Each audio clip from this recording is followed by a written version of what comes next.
para Menko, para Menteri, Panglima TNI, Kapolri, Jaksa Agung, yang saya hormati para gubernur, bupati dan wali kota yang hadir, yang mulia Duta Besar negara-negara sahabat, Bapak Ibu tamu undangan yang berbahagia. Saya ingin menggarisbawahi, ingin menekankan kembali bahwa kehadiran birokrasi itu harusnya melayani, bukan mempersulit dan bukan malah memperlambat. Sehingga seharusnya yang menjadi tolok ukur adalah kepuasan masyarakat, adalah manfaat yang diterima masyarakat, adalah kemudahan urusan masyarakat.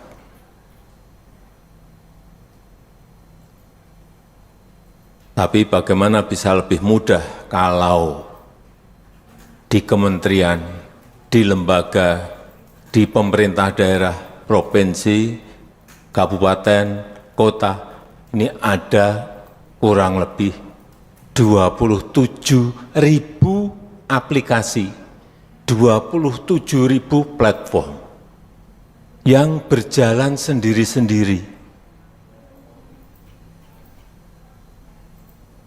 yang kerjanya juga sendiri-sendiri. Enggak akan mungkin tadi yang saya sampaikan, mempermudah, mempercepat, enggak.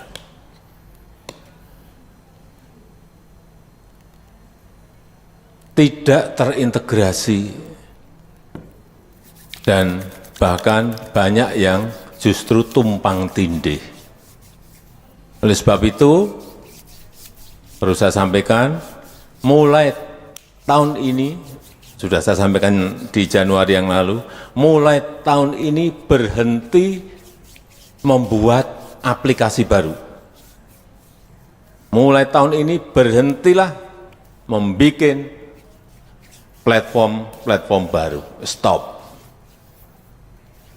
Karena tadi 27.000 aplikasi yang ada. Tahun ini saja kemarin kita cek, waktu membuat anggaran, ada 6,2 triliun rupiah yang akan dipakai untuk membuat aplikasi baru, membuat platform baru. Di satu kementerian ada lebih dari 500 aplikasi, bayangkan. Karena mungkin dulu setiap ganti menteri, ganti aplikasi, ganti dirjen, ganti aplikasi. Sama di daerah, ganti gubernur, ganti aplikasi, ganti kepala dinas, ganti aplikasi. Orientasinya selalu proyek. Itu yang kita hentikan dan tidak boleh diteruskan lagi. Di Kementerian Kesehatan,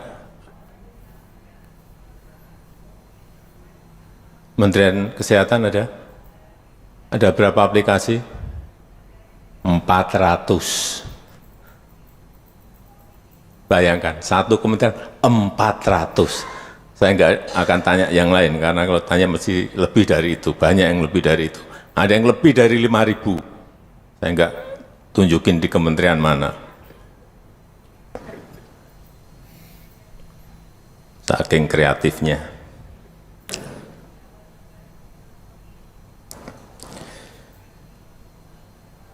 Jadi sekali lagi, Kementerian Kesehatan aplikasi sendiri, layanan pajak aplikasi sendiri, untuk layanan pendidikan aplikasi sendiri, semua.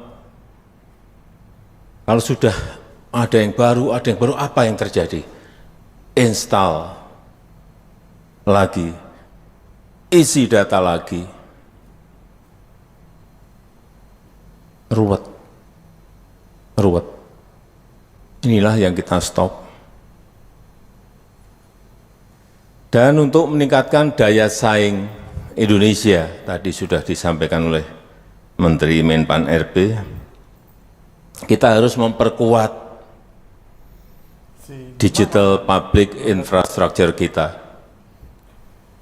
semacam jalan tol untuk digitalisasi pelayanan publik negara kita. Kita juga harus memperkuat transformasi GovTech kita, satu portal terintegrasi yang kita namakan INA Digital. Yang di situ ada layanan pendidikan, layanan kesehatan, ada layanan izin usaha, ada perpajakan dan lain-lainnya. Memang ini adalah tahap awal kita memulai. Tapi enggak apa, saya kira migrasinya memang harus bertahap. Yang penting dimulai dulu. ASN-nya, ASN digitalnya juga disiapkan. Sistemnya terus disosialisasikan, kemudian diperbaiki terus dan dilanjutkan secara bertahap. Terakhir saya titip setiap kementerian, lembaga, dan pemerintah daerah harus bersama-sama melakukan integrasi dan interoperabilitas aplikasi dan data. Tidak boleh ada lagi alasan ini dan itu, karena merasa datanya milik saya, datanya punya saya, datanya milik kementerian saya, datanya milik lembaga saya, datanya milik Pemda saya. Tidak boleh lagi.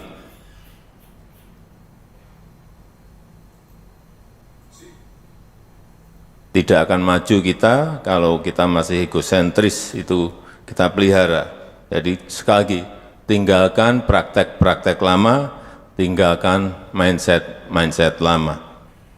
Itu saja yang ingin saya sampaikan, dan dengan mengucap Bismillahirrahmanirrahim, pada pagi hari ini secara resmi saya luncurkan GovTech Indonesia dengan nama INA Digital.